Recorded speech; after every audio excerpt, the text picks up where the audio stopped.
Hello and welcome. Today we're diving into a relatively rare but serious condition called gastric volvulus. This occurs when the stomach twists on itself, leading to a potentially life-threatening obstruction.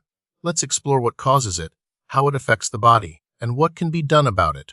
Gastric volvulus isn't usually caused by a single factor, but rather a combination of anatomical and predisposing conditions. One major factor is defects in the ligaments that normally hold the stomach in place.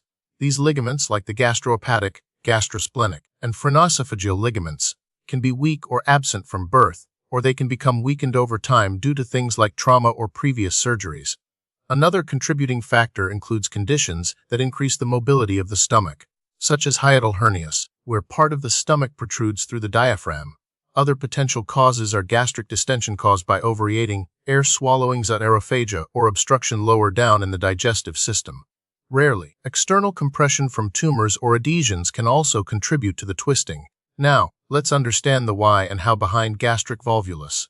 When the stomach twists, it obstructs the passage of food and fluids. This obstruction can lead to increased pressure within the stomach, causing swelling and pain. The twisting can also compromise the blood supply to the stomach wall. If the blood supply is cut off for too long, the stomach tissue can become ischemic, meaning it's deprived of oxygen, and eventually die, resulting in necrosis and perforation. This is a critical situation that can lead to peritonitis, a life-threatening infection of the abdominal cavity, and shock. Gastric volvulus is a relatively uncommon condition, but its exact incidence is difficult to determine, as it can be easily misdiagnosed. It affects people of all ages, but it's more frequently seen in adults over the age of 50. There's also a slightly increased incidence in individuals with certain underlying medical conditions, such as those with congenital diaphragmatic defects, paraesophageal hernias, or those with intellectual disability. Although rare, it is important to be aware of this dangerous possibility. The symptoms of gastric volvulus can vary depending on the degree and type of twist, but some hallmark signs are crucial to recognize. Classically, the acute presentation is characterized by Borchards' triad: sudden, severe epigastric pain, upper middle abdomen, retching without vomiting, and the inability to pass a nasogastric tube into the stomach. Other symptoms can include abdominal distension, difficulty breathing, chest pain, and signs of shock, such as rapid heart rate and low blood pressure.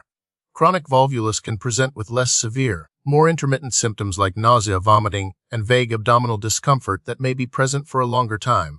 In infants, it might manifest as feeding intolerance, regurgitation, and irritability. Diagnosing gastric volvulus requires a high index of suspicion and prompt imaging. An abdominal X-ray can sometimes reveal an abnormally distended stomach in the upper abdomen or even an air, fluid level above the diaphragm. However, a CT scan of the abdomen is the gold standard for diagnosis. It can clearly visualize the twisted stomach, identify the location of the obstruction, and assess for any signs of ischemia or necrosis.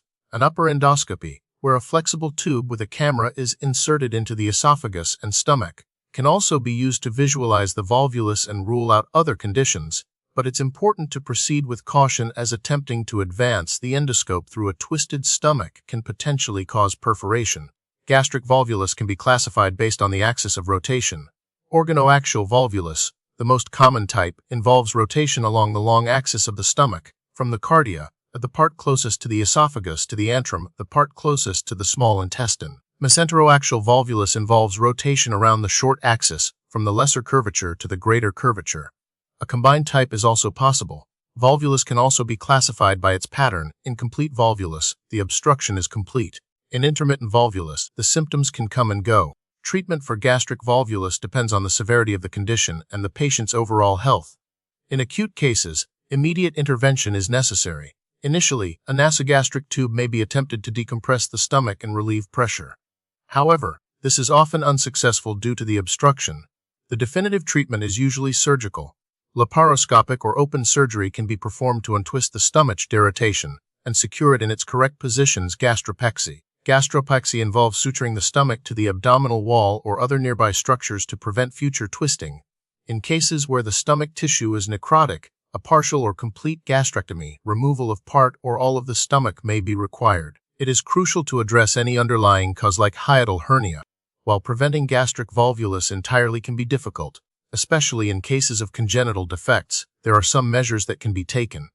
For individuals with known hiatal hernias, surgical repair can help prevent the stomach from migrating into the chest and potentially twisting.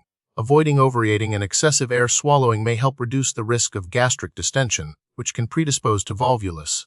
Regular check-ups with a healthcare provider can help identify and manage any underlying conditions that might increase the risk. The prognosis for gastric volvulus depends on the promptness of diagnosis and treatment. If treated quickly and effectively, the outcome is generally good. However, if left untreated or if diagnosis is delayed, complications such as gastric ischemia, perforation, peritonitis, and shock can lead to significant morbidity and even death. Recent research has focused on improving diagnostic techniques, refining surgical approaches, and identifying genetic factors that may predispose individuals to this condition. Laparoscopic approaches are becoming increasingly common, offering the benefits of smaller incisions, less pain, and faster recovery. The use of robotic surgery is also being explored as a way to enhance precision and dexterity during these complex procedures. Thank you for joining us in this overview of gastric volvulus. Be sure to consult with a healthcare professional for any health concerns.